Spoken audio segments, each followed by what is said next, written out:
Right, forward into the unknown. Wonder how much we're gonna find this time. At the very least, there's no way we're gonna be able to find major upgrades in absolutely every clip.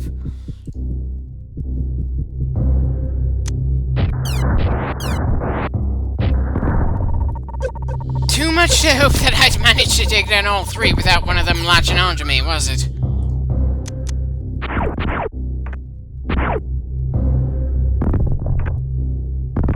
And apparently we need the speed booster to get through this hallway. Hopefully that means speed boosting through these things is another way to kill them. Otherwise that hallway is going to become rather painful later on.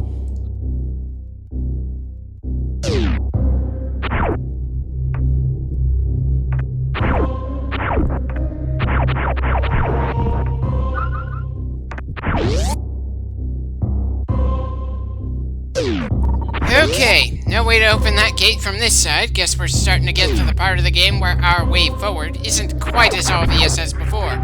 As much as I'd like to check the map, it doesn't really make it clear where there's a door and when it's just another wall.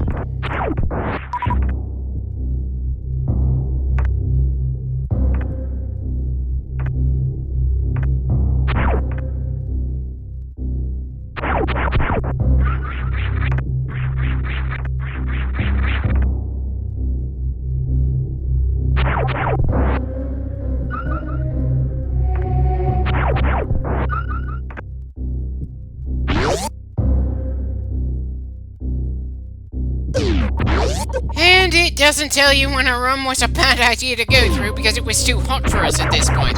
Bloody hell, you'd think I'd have remembered that room!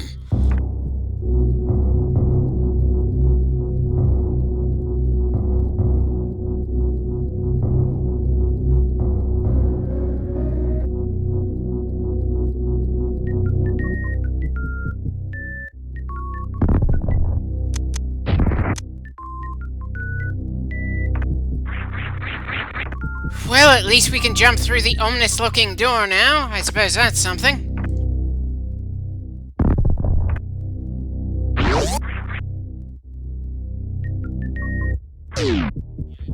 And now we've got another dead end. If there's a way down there, it's not immediately obvious to me. Am I just not looking carefully enough?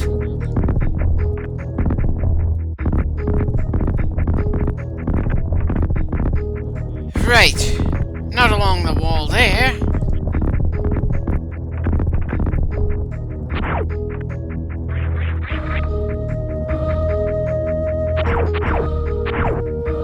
Ah, there we are. Was kind of starting to get worried there.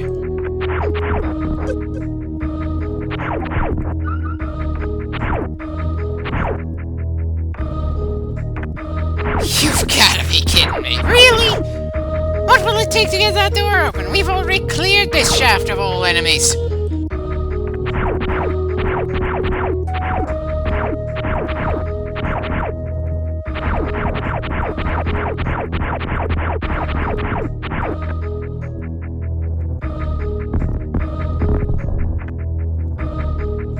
Okay, definitely an odd room design here, though it probably shouldn't seem all that odd to me, considering everything else we've dealt with on our way to this game. Huh. 2 for 1 charge shot.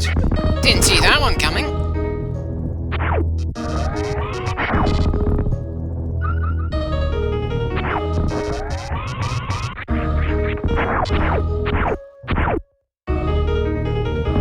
So we've got a save room to our right, but no obvious way to it. This is why I was a bit iffy about the scan pulse in the 3DS game, and why I'm actually kind of hoping we don't see it in Metroid Dread. The map design is already complicated enough with the sheer number of hidden paths there are. If we've got some means of finding the various breakable blocks without having to check each one, then the game will feel the need to make things even more convoluted to keep the challenge up.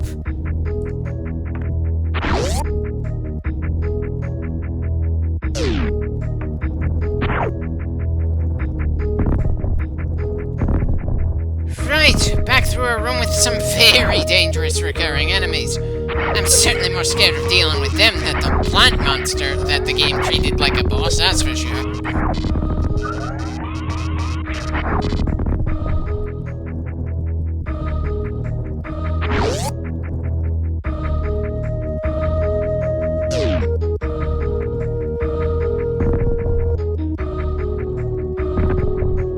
Right, still no way through that door.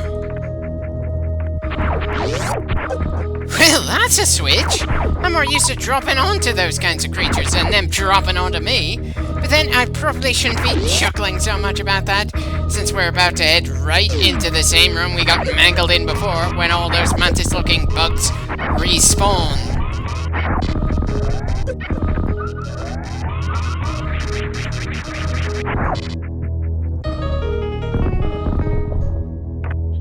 Well, at least I was right about that bit of ground looking suspicious. Kind of wish I went after it sooner, though.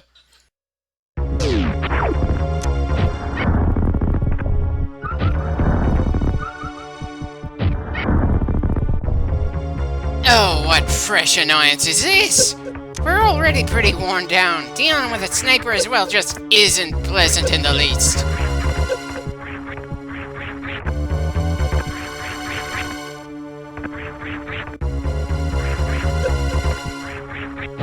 Kraid?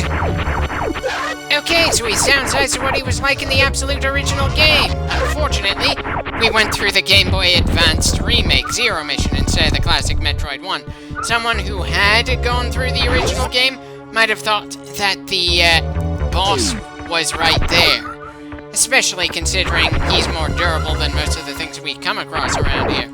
Part of me wants to say that it's a shame that Zero Mission spoiled us on the surprise of Kraid being a lot larger than he was in the original game. The other, it's surprised I didn't remember the mini Kraid in this game.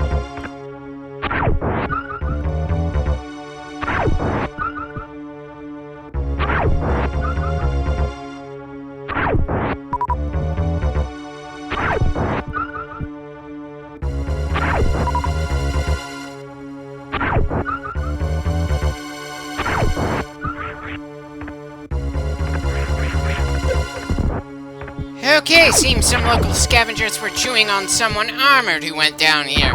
I'd ask what that guy was doing around here, but I suppose it's possible that someone else managed to survive the explosion of that space station at the start and also track the pirates to this planet. Hope that guy called for backup before he got here, and it's hard to really call him crazy for charging in alone. After all, we generally have to charge in alone ourselves, and even when fighting something several times larger than us, we do so much damage to it, it's generally hard to be especially intimidated by something that size most of the time.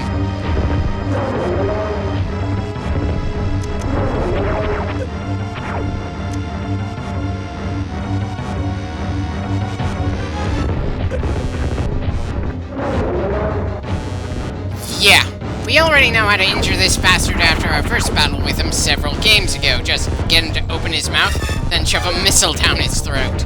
Still, despite the similarities, I'm certainly being thrown off by the differences between this version and Zero Mission. While the Kraid in Zero Mission was certainly inspired by the Super Metroid version, not the original, there are enough differences in how Kraid attacks and how Samus moves in this game, and how she shoots, that it's throwing me off a bit. Add in the environmental hazards and my iffy platforming skills, and you got a recipe for me struggling against a very familiar foe.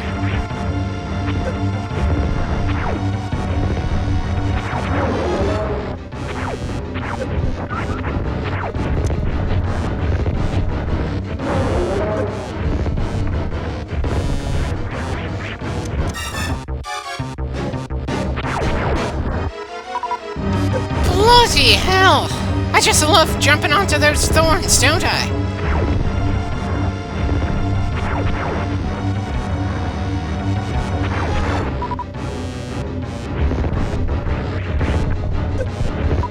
Right! Probably shouldn't have been surprised that the large claws explode into the smaller ones like that. Dear God, was not expecting this fight to give me this much trouble, and to make matters worse, we just had to walk in here in bad shape to begin with. There's certainly several steps up from what we dealt with against the previous boss in this game, that's for sure.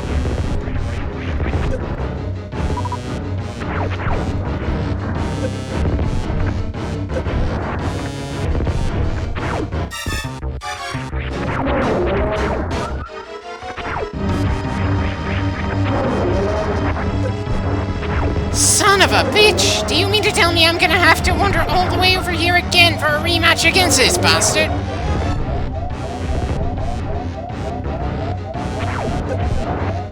Shit! As if Breeze could kill me at this point.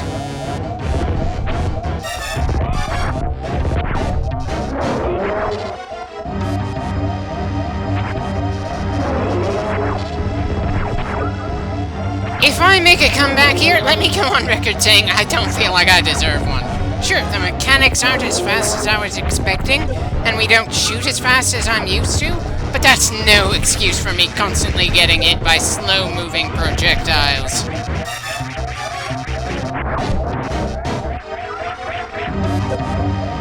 And I fucking die due to the environment, not the boss himself, sending an attack at me. Good God, man, that was embarrassing. Here's hoping round 2 goes a lot better than round 1. I've got no idea why it is that fight felt like it was pressuring me a lot more than many of the Metroid fights from the 3DS game, when the 3DS game was most definitely a lot faster in every respect.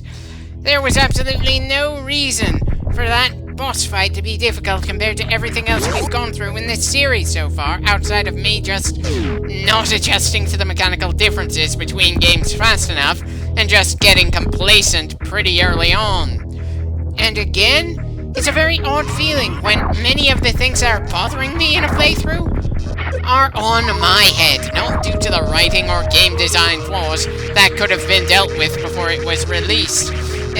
But then, it's not like any of the Metroid games we've gone through have had much in the way of story, even if there is technically enough to draw me in. There are events that justify us going to the danger area, there are events and details in the area that give just enough information to make things feel interesting, and then there's a few set things that always happen for every player at the end.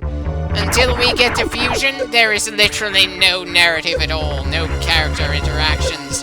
Samus just drops in, kicks copious amounts of ass, then leaves. It's simple and hard to really get wrong, if you know how to do level design and enemy design. It's the Metroids that try to add more traditional storytelling that tend to struggle to gain traction with the fan base of this franchise. Metroid Prime 3 tried to have Samus interact with some people on a regular basis in that game, and didn't quite measure up to how awesome the first Metroid Prime felt. Metroid Other M tried to give more detail to Samus, but ended up feeling like a downright character assassination at points, and made people glad a major character died instead of sad like the writers had intended. Hell, some of the people that out there felt that Fusion got a bit too talky and linear for their taste, even if it still is considered a very solid entry in the franchise. Part of why the 3DS game was considered a return to form for the franchise, and quite welcome, even if I complained through so much of it. Maybe I wouldn't have had that issue if I played the games in order of release, instead of based on when they are in the timeline. But then, I'm holding off on going through the Prime Grade games, even though they technically happened before the events of Metroid 2. It just felt better to divide the series into the 2D and 3D entries, since the expectations and requirements for the level design are far different. But enough of that, time for our rematch against Grade.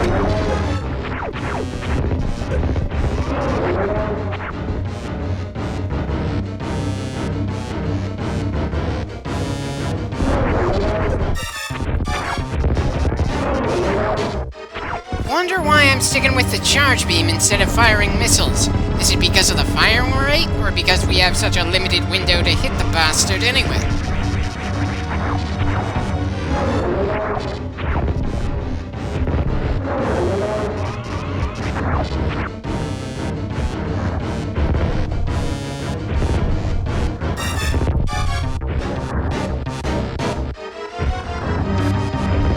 Well, at least I'm not constantly jumping right into the spikes below. That's certainly a lesson learned.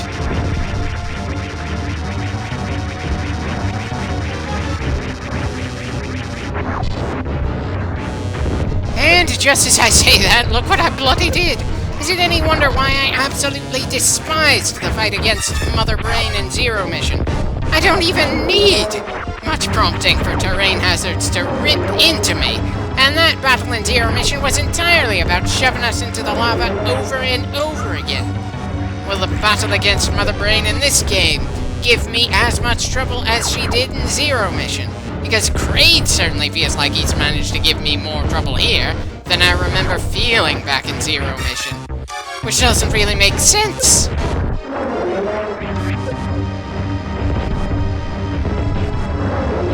Kind of amazed that Samus didn't fall into the spikes while I couldn't see her there. We certainly got Kraid more damage than the last time, that's for sure.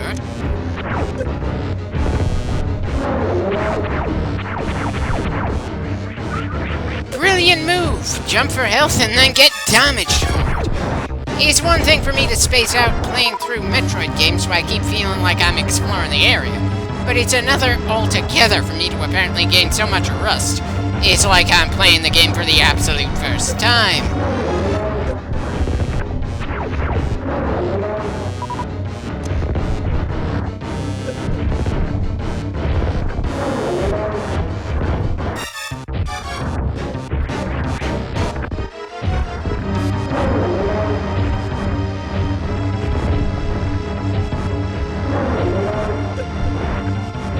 Speaking of embarrassing, all those shots and not one of them managed to get into that gaping mouth?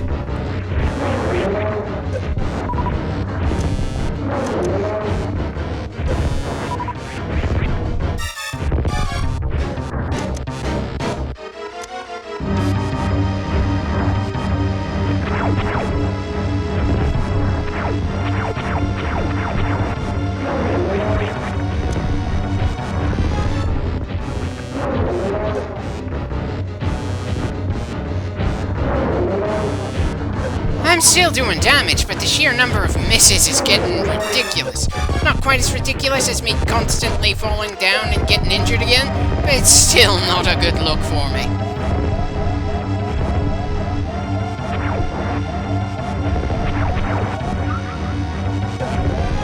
Oh, for fuck's sake, there's no point grabbing a healing item if we're gonna get hurt just grabbing it. Anyone know a good head doctor? If at all possible, I'd like for someone to take a look at my brain to see if the wiring in there is okay. I certainly wouldn't mind knowing if some of my issues here are due to how I've always been, or if I just somehow developed into more of an idiot in this game for some absurd reason.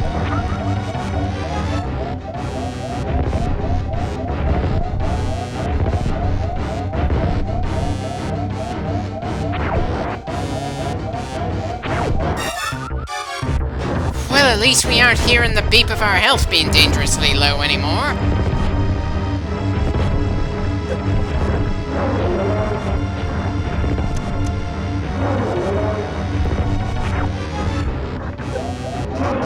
And we're back to hearing the beeping again.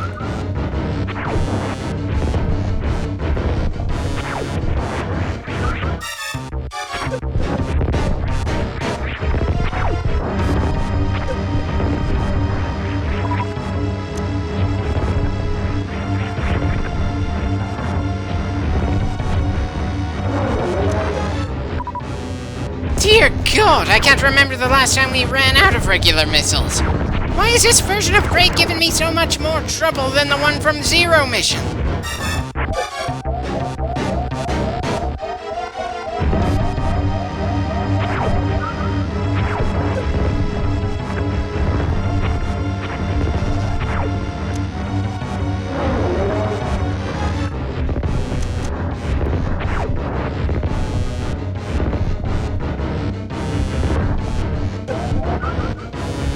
Well, at least that bit of damage somehow managed to get us in better shape after we took it.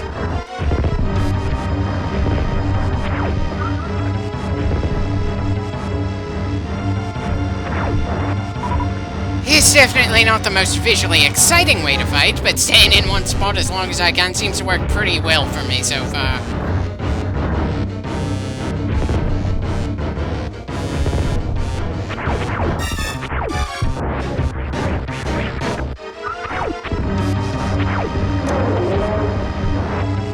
That does it. Kraid is dead.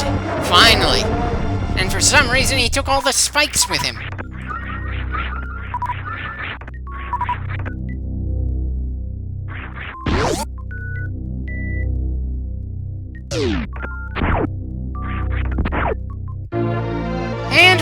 we are now capable of entering that overly warm hallway, though considering just how close that previous fight was, you'll excuse me for being a little worried just how tough some of the later fights are gonna be.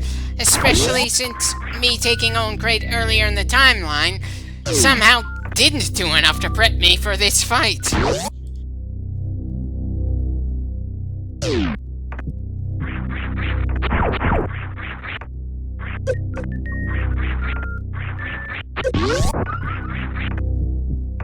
May as well heal up to our fullest before heading to the next save point. Kinda funny how despite the fact that the bosses in this game aren't all that complicated, and our suit is tankier than the previous Metroid we went through, I somehow feel more nervous about future challenges in this game. Is that a case of this game doing more to make the atmosphere rather oppressive, where you have to earn that feeling of being a badass? Or is there some other factor I can't think of at the moment?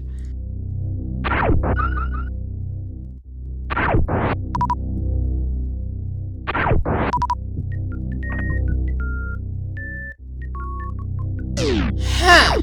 Could have sworn that the mini Kraid wouldn't respawn. It's not that big of a deal, especially since we can take him down in a hurry, especially compared to the actual Kraid boss fight, but I could have sworn he only showed up once.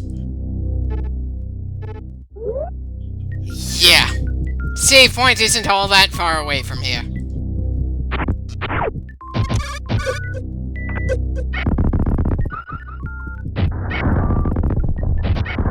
Probably should have either shot faster or dodged the pirates' shots there. But I'm still rather shaken from the fight we just went through, which was much tougher than I remembered or expected it to be.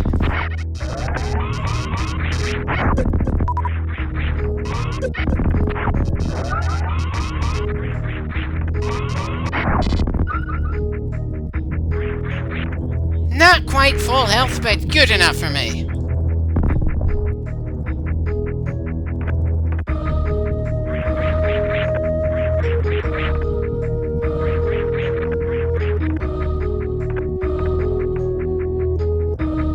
Considering how many times I've had to destroy that block, you'd think I'd remember it better.